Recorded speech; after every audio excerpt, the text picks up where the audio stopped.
ये अपनी second class है आरएस इंटरव्यू गाइडेंस जो प्रोग्राम अपना चल रहा है, जिसमें हम राष्ट्रीय और अंतर्राष्ट्रीय जो मुद्दे हैं उनको हम समझ रहे हैं। इंटरव्यू बोर्ड कुछ सवाल इससे संबंधित आपसे पूछेगा, मैं श्योर हूँ कि आप उसके जवाब भी देंगे। जब तक आपके इंटरव्यू होंगे, हम 6 महीने का एक क्राइटेरिया पकड़ के चल रहे हैं, उस दरमियान आपको राष्ट्रीय करंट अफेयर्स नाम लेना थोड़ा सा ठीक नहीं रहेगा। राष्ट्रीय मुद्दे जिसमें पॉलिटी को लेकर जो न्यूज अच्छी है जिनसे सवाल पूछ सकता है, इकोनॉमिक्स को लेकर जो अच्छी न्यूज है, आईआर को लेकर जो अच्छी न्यूज है, हम उनका डेप्थ में एनालिसिस करेंगे। दो फायदे होंगे। एक, वो बच्चे जो मान लो मेंस लिख रहे हैं उनको मुद्दों की समझ आ जाएगी। दूसरे, वो जो ना तो मेंस दे रहे हैं ना इंटरव्यू दे रहे पर ऐसा सोच रहे हैं कि हम कैसे करंट अफेयर्स या राष्ट्रीय मुद्दों को समझ सकते हैं, उनके लिए। और तीसरा ये कि आपको तो अभी रिसेंटली इंटरव्यू में अपीयर हो रहे हैं, आपको तो फायदा हो ही रहा है इसको लेकर। ठीक, लास्ट जो क्लास थी उसमें जो पॉलिटी की न्यूज़ थी, तो अभी अगस्त सितंबर में जो बहुत चर्चित इम्पोर्टेंट न्यूज़ थी और संशोधन अधिनियम को लेकर 130वां बिल लेकर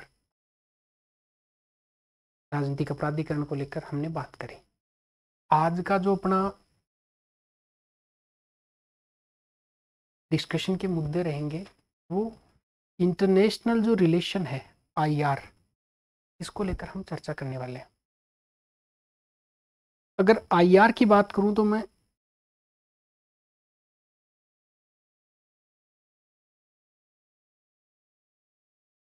एससीओ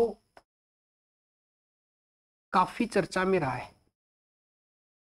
ठीक, तो जब एससीओ चर्चा में रहा है, संघाई सहयोग संगठन, तो स्वाभाविक है कि भारत के चीन के साथ में संबंध भी चर्चा में रहे हैं। ठीक, एक भारत के इजराइल के साथ संबंध चर्चा में रहे। इसका रीजन अभी आपको समझ में आएगा। रेंडम कुछ नहीं पूछा जाएगा आपसे इंटरव्यू में या मेंस में, प्रॉपर आपसे पूछेगा एससीओ के बारे में। तो आप इसको आप खुद को एक इंटरव्यू मेंबर की जगह रख के देखे तो आप एससीओ पर क्या सवाल पूछ सकते हैं। एससीओ के तो या तो मेंबर आप पूछ सकते हैं या रिसेंटली इसका सबमिट कहाँ हुआ, भारत के लिए क्या चुनौतियां हैं और भारत के लिए क्या संभावनाएं हैं, और रिसेंटली जो सबमिट हुई है उसके आउटकम क्या हो सकते हैं, पॉजिटिव आउटकम्स क्या है। ठीक है, अब हम चलते हैं सीधा पहले एससीओ पर। अभी देखिए आपको एक बेहतर समझ आएगी। संघाई सहयोग संगठन एससीओ, ठीक है, तो उसका पूरा नाम है। क्यों चर्चा में रहा? इसका शिखर सम्मेलन हुआ चीन के तियानजिंग में हुआ हाल ही में। तो आपको ये तियानजिन भी याद नहीं रहे तो चलेगा, इतना याद रखें कि एससीओ संघाई सहयोग संगठन का जो सम्मेलन हुआ कहाँ पे हुआ है? चाइना, चीन में। पहली बात तो ये आपको रिसेंटली हालिया संदर्भ के रूप में याद रखनी है। अब इसमें जो सदस्यों की संख्या हो गई है 27 देश हो गए हैं। इसका मतलब देखिए ये एक बड़ा संगठन बनने की दिशा में अग्रसर है। इसमें जो 17 सदस्य हैं वो पार्टनरशिप भागीदार के रूप में भाग ले रहे हैं और 10 सदस्य जो है वो इसके मेंबर हैं, सदस्य हैं। इसका मतलब ऐसे याद करेंगे एससीओ, एस फॉर याद रखेंगे आप 27 और 0 फॉर याद रखेंगे 10। इसका मतलब इसमें जो टोटल सदस्य हैं,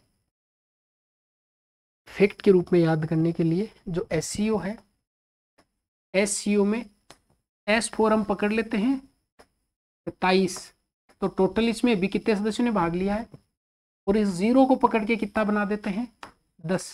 तो एससीओ में मेंबर कितने हैं 10। ये तो फैक्ट के रूप में याद रखना है। अब ये घटाओगे तो 17 बच्चे 17 पार्टनरशिप भागीदार में भाग लिया। ठीक, सबसे बड़ा और चैलेंजिंग इश्यू ये है कि अगर एग्जामिनर ने आगे नहीं पूछ के ये पूछ लिया कि एससीओ के कितने मेंबर, उनके नाम बता दो जरा, क्योंकि नाम आप ज्यादा से ज्यादा 2 मिनट में 1.5 मिनट में बता सकते हो तो सवाल पूछने लायक बनता है। वो आगे तो बाद में बढ़ेगा ना कि सम्मेलन के आउटकम्स क्या है, हो सकता है आपसे चेक ही कर ले एससीओ के जरा मेंबर बताओ, या आपसे लिखने के लिए कहीं आ जाए कि एससीओ के सदस्य, तो टोटल 10 हो गए, ये तो याद हो गया।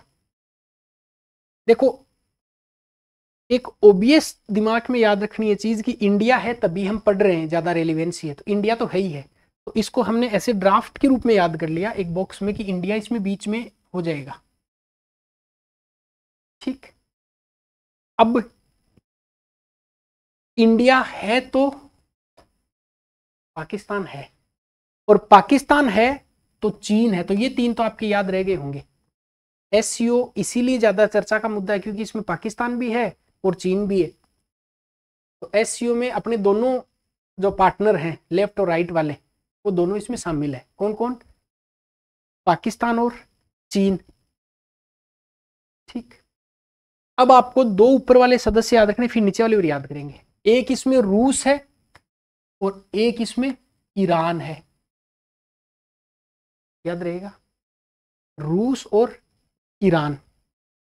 मारवाड़ी में तो इसको बच्चे ऐसे याद करेंगे, रूस ना मतलब क्या होता है, नाराज हो जाना, तो इसको ऐसे याद करना, देखो भी याद हो भी जाएगा क्योंकि ये मेंबर याद करना बड़ा चैलेंजिंग टास्क है। तो हमने याद किया कि एक तो भारत है, इंडिया।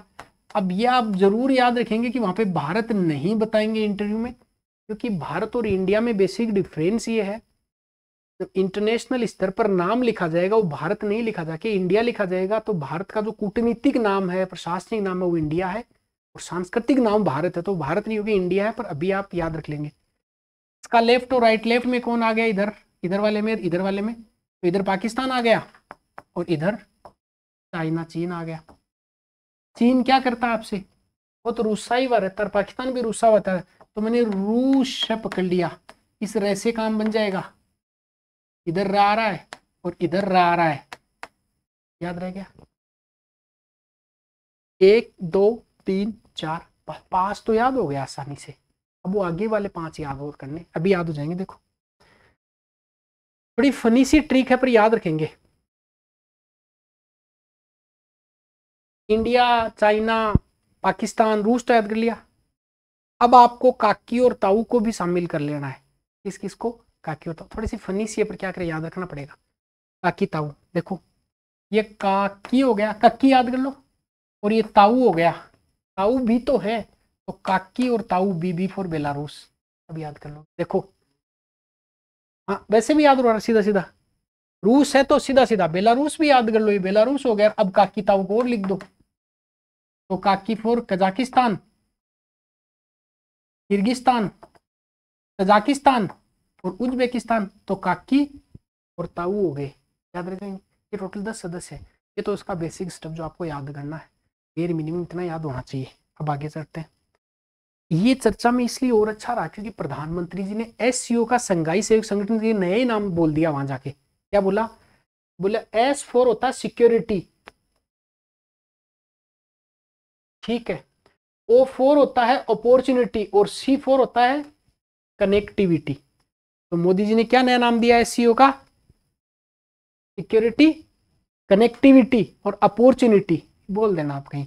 अब एससीओ का संघाई सहयोग संगठन तो है ही है, संघाई कोऑपरेशन ऑर्गेनाइजेशन तो है ही है, साथ में मोदी जी ने क्या कहा? S for security, C for connectivity, O for opportunity, तो एस सी ओ इन्होंने नया ही निमोनिक्स बना दिया। चलिए नाम याद हो गए। सबसे इंपॉर्टेंट अपना इश्यू है वो है इसके रिजल्ट्स क्या निकले, परिणाम क्या निकले, जो हाल ही में सबमिट हुआ, इसको लेकर लेटेस्ट का ही पूछेगा आपको। सिक्योरिटी को लेकर कौन कौन सी बातें हुई यहाँ पे? देखो जनरली क्या होता है कि जब भी अंतर्राष्ट्रीय लेवल पर आतंकवादी घटनाओं की निंदा की जाती है तो चाइना पीछे खिसक जाता है और एजेंडे में इन चीजों को शामिल करवाता नहीं है। इस बार ये अपनी रणनीतिक स्ट्रेटेजिक विक्ट्री है, अपनी जीत है। पहलगांव जो हमला हुआ उसकी निंदा हुई कि भाई ये आतंकवादी घटनाएं हैं, ये ज्यादा ठीक नहीं है एक सभ्य विश्व के लिए। तो कुल मिला के बात ये कि अपनी स्ट्रेटेजिक विक्ट्री मानी जाती है क्योंकि वो शामिल एजेंडे में करने ही नहीं देते पाकिस्तान और चाइना। इस प्रकार की घटनाओं को इस बार किया है, इसलिए थोड़ा सा ज्यादा रेलिवेंट है, पहली बात। दूसरी, एक ये CCIT नाम से एक कन्वेंशन बना रखा है, आप ये भी याद नहीं रहे परीक्षा में तो ऐसा याद करना कि सर अंतर्राष्ट्रीय आतंकवाद पर जो व्यापक अभिसमय है ये भी याद नहीं तो इतना बोला, अंतर्राष्ट्रीय आतंकवाद पर कुछ एक ट्रीटी को लेकर चर्चा की गई, याद रह जाएगा।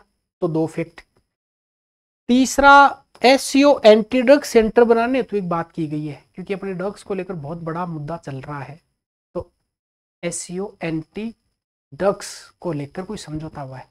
ये तो आज सुरक्षा को मुझे पता है, अभी चाहे कितना भी बता दूं, परीक्षा में 2-3 पॉइंट याद रहते हैं या इंटरव्यू बोर्ड के सामने। पहला क्या बताएंगे आप कि सर पहले तो अपनी आतंकवाद को लेकर, ठीक, पहलगाम हमले की निंदा की गई, लेकिन आतंकवाद को लेकर अंतर्राष्ट्रीय भी समय इस पर, और आतंकवादी ड्रग्स लेके घूमते हैं तो ड्रग्स पर चर्चा हो गई। समझ में आ गई बात ही। अगला, तकनीक को लेकर बहुत इंटरेस्टिंगली एक हुआ कि हम जो यूज करते हो जीपीएस यूज करते हैं, ग्लोबल पोजिशनिंग सिस्टम, जो कि अमेरिका का सिस्टम है नेविगेशन का। चाइना ने यह कहा कि जो भी एससीओ के सदस्य देश हैं वो चीन की एक बेइदो उपग्रह प्रणाली है, जो उसका नाम बीडीएस,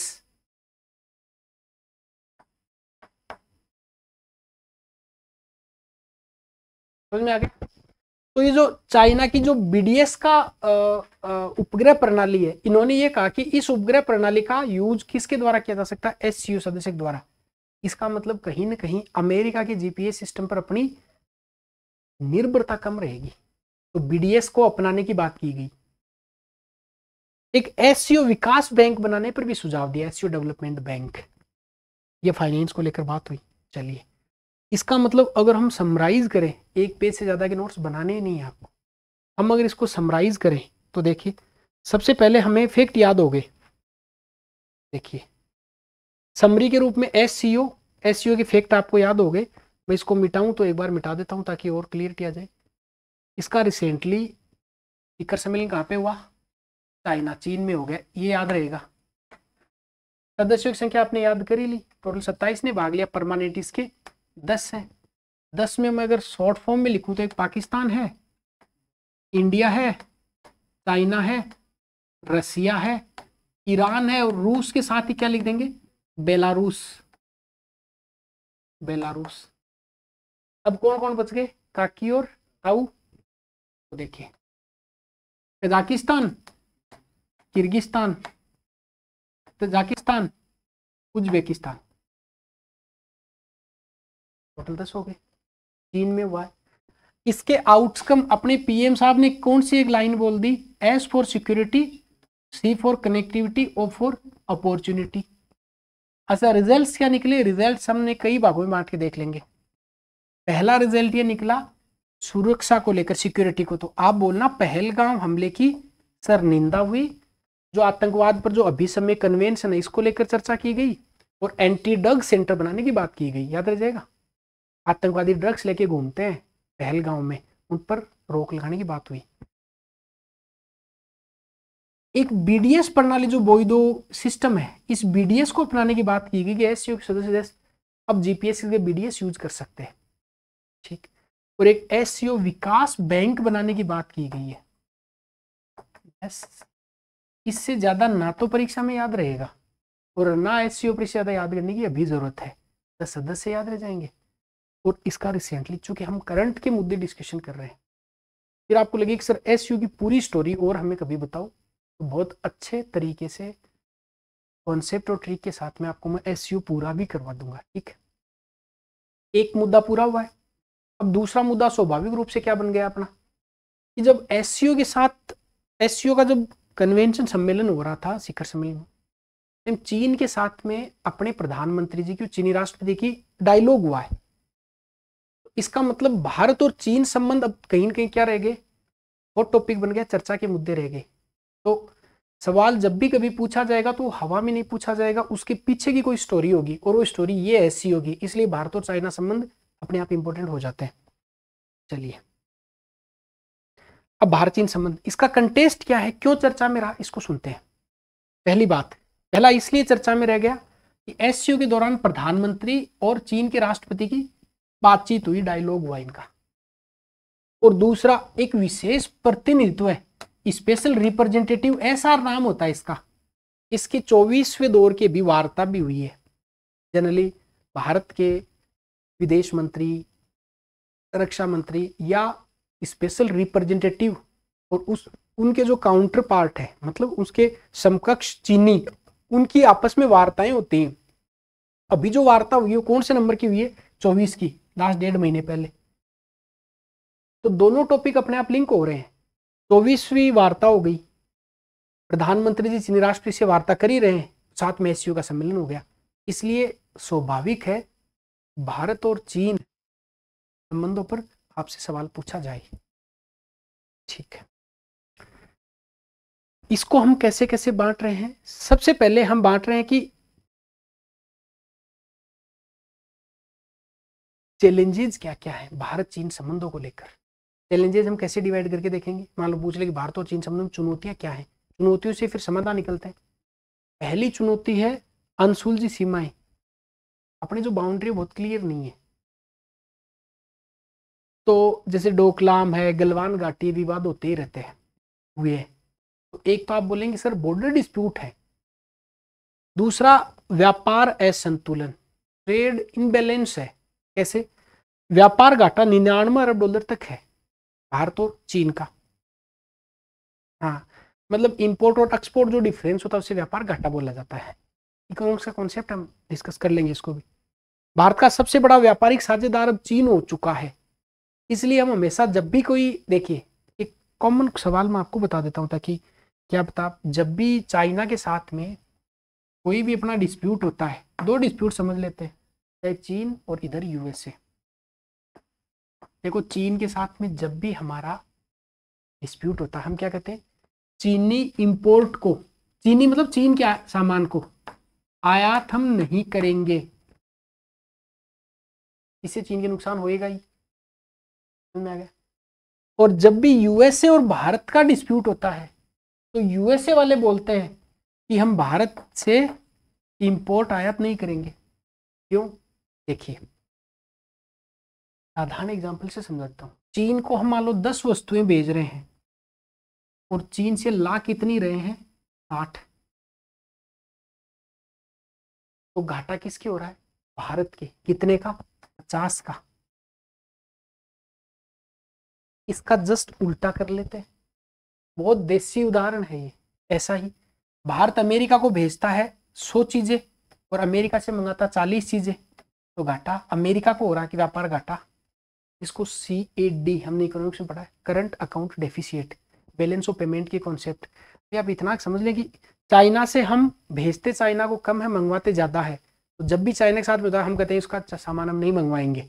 अपना जो व्यापार घाटा है वो कितना? ये 99, नो वैसे भी नो ही करते रहते हैं हम, चीन से नहीं मंगवाएंगे। 99 अरब डॉलर का हमारे ट्रेड डेफिसिट हो गया है। और सबसे मजे की बात है, रिसेंटली न्यूज ये है कि भारत का सबसे बड़ा ट्रेड जो पार्टनर है, सबसे बड़ा व्यापारिक जो भागीदार है वो चीन बन चुका है। इसका मतलब ट्रेड भी है, डिस्प्यूट भी है, बाउंड्री डिस्प्यूट भी है। आगे देखते हैं। देखिए मैं बहुत वो स्टोरी के रूप में, ऐसा नहीं कि आपको हर कुछ के कुछ टू द पॉइंट से लेंगे, टॉपिक पूरे हो जाएंगे और आपकी एक समझ बन जाएगी। फिर IR की क्लासेस और ले लूंगा, मगर आपको चाहिएगा IR को लेकर आपकी एक अच्छी समझ और बनवा दूंगा मैं। एक त्रिपक्षीय गुट इनके हमेशा ही चलते ही रहते दिमाग में। चीन बांग्लादेश पाकिस्तान का गुट बन रहा है अभी, और साथ साथ में चीन पाकिस्तान और अफगानिस्तान का गुट बन रहा है। तो भारत के लिए चुनौती है ये। तो पहली चुनौती क्या हो गई? बाउंड्री डिस्प्यूट है। दूसरा व्यापार को लेकर चुनौतियां हैं। तीसरे नंबर पे त्रिगुट, तीसरे पे 3 गुट। चौथे पे कि चीन की एक आक्रामक नीति। मैंने 1-2 बार इसको पढ़ाया आपको। एक तो स्ट्रिंग ऑफ पल्स, मोतियों की माला, जिसमें आपस में सी पोर्ट्स को जोड़ने का प्रयास किया गया है नीचे से, जिसमें मलाक्का का विकल्प को खोजने का प्रयास कर रहे हैं। और साथ में ब्रह्मपुत्र नदी पर बांध बना के अभी वो एक इसका डिस्प्यूट चल ही रहा है अपने। तो कुल मिला के वाटर डिस्प्यूट का भी मुद्दा हो गया, स्ट्रिंग ऑफ पल्स, CPEC का आपने नाम सुना होगा। ये हुए चैलेंजेज। अब मैं रिपीट करता हूं कि चीन के साथ में क्या चुनौतियां हैं, अभी समझ में आ जाएंगी। अब चुनौतियां 100 हो सकती हैं और आपको लिमिटेड टाइम तो होता है मेंस में लिखने के लिए। लिमिटेड आपको इंटरव्यू बोर्ड बोलेगा कि बताओ कोई चीन के साथ में क्या इश्यू चल रहे हैं। तो आप पहला कहना border dispute, I am just writing in English, border disputes, ठीक है। दूसरा ट्रेड डिस्प्यूट। तीसरे नंबर पे तीसरा तो त्रिगुट, ट्रायंगल बन रहे हैं। चौथा, हाँ, या इसकी जो बहुत ऑफेंसिव पॉलिसीज है, आक्रामक नीति, आक्रामक नीतियों में स्ट्रिंग ऑफ पर्ल्स बता देंगे, ब्रह्मपुत्र में बांध बना देंगे इसको लेकर, और भी स्टेपल जो वीजा है उसके विवाद को लेकर भी आईआर की एक अच्छे से आपको बता दूंगा। मैं इसलिए समझाना चाह रहा हूं, अपना जो टॉपिक है वो ये है 24वें दौर की वार्ता के साथ नए रिजल्ट्स क्या निकले हैं, जो करंट का मुद्दा है। पर सबसे पहले एक बेसिक मुद्दे समझने से पहले आपको थोड़ा सा हिस्ट्री पता होना चाहिए। फिर आप चाहेंगे कि नहीं चाइना संबंधों को डिटेल से बताओ, तो हम तो वहां से शुरू कर देंगे 49 से लेकर, जब दो चीन हुआ करते थे, एक असली चीन और एक नकली चीन, वहां से लेकर यहाँ तक की कहानी है। ठीक है, एक आरओसी की स्टोरी बता देंगे, पीआरसी की स्टोरी बता देंगे। अच्छा, ये 24वें दौर की जो वार्ता हुई इसमें क्या कुछ निकल कर आया है, देखो थोड़ा सा पॉजिटिव रिजल्ट निकला है, इसलिए चर्चा में है। पहला है कि सीमा प्रबंधन पर सहमति बन गई। 2005 में जो मार्गदर्शक सिद्धांत बने हुए थे, नहीं याद है, कोई फर्क नहीं पड़ रहा है, कि भाई बाउंड्रीज को लेकर जो गाइडलाइंस बनी हुई 2005 वाली उनका पालन किया जाएगा। तो भविष्य में पॉसिबिलिटी है कि चाइना के साथ में अपने जो बॉर्डर डिस्प्यूट है, बाउंड्री डिस्प्यूट है, वो सुलझ जाएं। एक तो ये रिजल्ट निकला। दूसरा, आर्थिक और व्यापारिक संबंधों को मजबूत करना, जो इकोनॉमिक जो रिलेशंस हैं उनको मजबूती दी जाएगी, तो एक तो अमेरिका को काउंटर किया जा सकता है और एक एशिया में सुपर पावर के रूप में उभर कर आ सकते हैं। तीसरा, 75 वर्ष लगभग 1949 से लगा के अब तक, ये जो 75 वर्षों का जो इतिहास रहा है इसको हम सेलिब्रेट कर रहे हैं ड्रैगन एलिफेंट रिलेशन के नाम से। याद रहेगा क्या, क्या याद करोगे? ड्रैगन, ड्रैगन अमेरिका वाला, एलिफेंट भारत वाला। तो ड्रैगन एलिफेंट जो संबंध है ये बहुत स्ट्रेंथन होंगे, मजबूत किए जाएंगे। एक सीधी उड़ान शुरू करेंगे। साथ में कैलाश मानसरोवर जो यात्रा है उसका दायरा भी अब बढ़ाया जाएगा। साथ में आपात स्थिति में जो हाइड्रोलॉजिक डेटा है उनको साझा करने का भी प्रयास किया गया। इन मुद्दों पर सहमति बनी है। नहीं कुछ भी याद रहे तो क्या क्या याद हो सकता है, इधर देखो। जो बॉर्डर डिस्प्यूट है इनको सुलझाने के लिए 2005 की गाइडलाइन का पालन कर लेंगे। समझ में आ गया ना? ट्रेड डिस्प्यूट है इनको सुलझाएंगे और जो ट्रेड है इन रिलेशंस को स्ट्रेंथन करने का प्रयास किया जाएगा। इससे कहीं ना कहीं लिंक है भाई, चीन की आक्रामक नीति कम होगी और आपात की स्थिति में जो हाइड्रोलिक उनको लॉजिस्टिक को साझा कर लिया जाएगा। साथ में ये त्रिगुट है, इनको हम ऐसे समझ लें कि इसको खत्म करेंगे एग्जाम्पल के लिए, याद करने के लिए। और जो 75 वर्षों के जो 75 वर्ष की जो अपना रिलेशन है इसको हम सेलिब्रेट करेंगे एलिफेंट ड्रैगन। ठीक, ड्रैगन एलिफेंट। और साथ में कैलाश मानसरोवर यात्रा का क्या किया जाएगा, विस्तार। इतना बता दोगे? ये 24वें दौर की जो वार्ता हुई है, यात्रा हुई है, यात्रा है वार्ता, वार्ता डायलॉग स्पेशल रिप्रेजेंटेटिव्स का, उसका रिजल्ट है। तो क्या क्या समझ में आ गया? भारत और चीन संबंध चर्चा में है, करंट का मुद्दा है, एसआर की 24वीं बैठक हुई है। इस बैठक के निर्णय अब डायरेक्ट बताता तो सही समझ में नहीं आता। पहले चीन के साथ में अपने रिलेशंस कहाँ कहाँ खराब हो रखे हैं उनको देखेंगे। हजारों फैक्ट याद नहीं रहेंगे परीक्षा में, एक 1 पेजर नोट्स होने चाहिए एक पेज में। फिर अब नया कोई अपडेट आएगा ना 2 महीने बाद, तो हम क्या करेंगे, देखिए इसी पेज में देखो कितनी जगह छोड़ी हुई है, ये जगह है। अब मान लो कुछ भी नया हुआ है हम यहाँ ऐड कर लेंगे, कुछ इधर ऐड कर लेंगे, कुछ नया कुछ करेंगे उसको इधर ऐड कर लेंगे, ये अपना एक 1 पेजर नोट्स बन जाएंगे। जिन मुद्दों को लेकर आपकी समझ नहीं है, मुझे पता आप लोग इंटरव्यू देने वाले बच्चे कमेंट नहीं करते हैं कि आपकी आइडेंटिटी चली जाएगी, कल एसडीएम बन गए तो कमेंट आपके आएंगे। आप किसी दूसरे नाम से आईडी बना के मुझे इन टॉपिक्स के नाम भी बता दें, सर ये टॉपिक भी क्लियर कर दें, मैं कर दूंगा।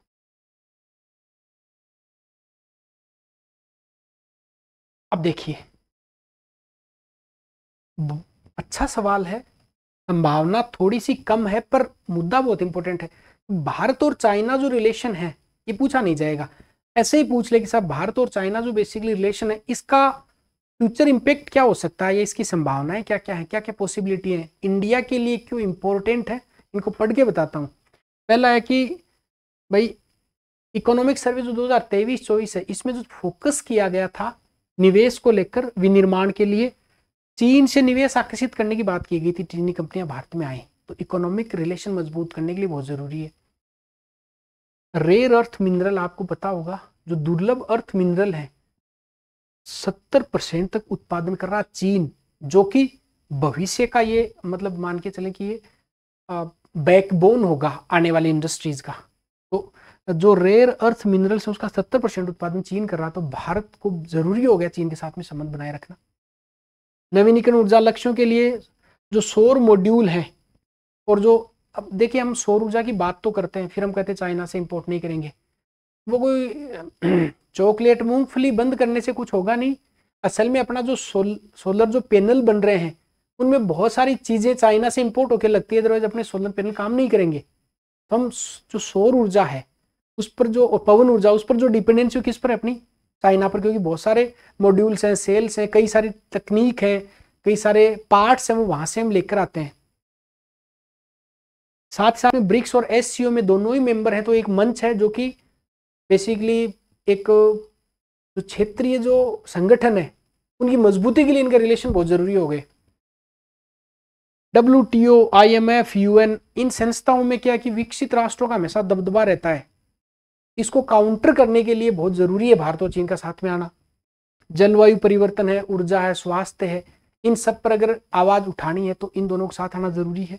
दक्षिणी एशिया और हिंद प्रशांत क्षेत्र में स्थिरता के लिए, सुपर पावर बनने के लिए, अमेरिका को काउंटर करने के लिए बहुत जरूरी है इनका साथ आना।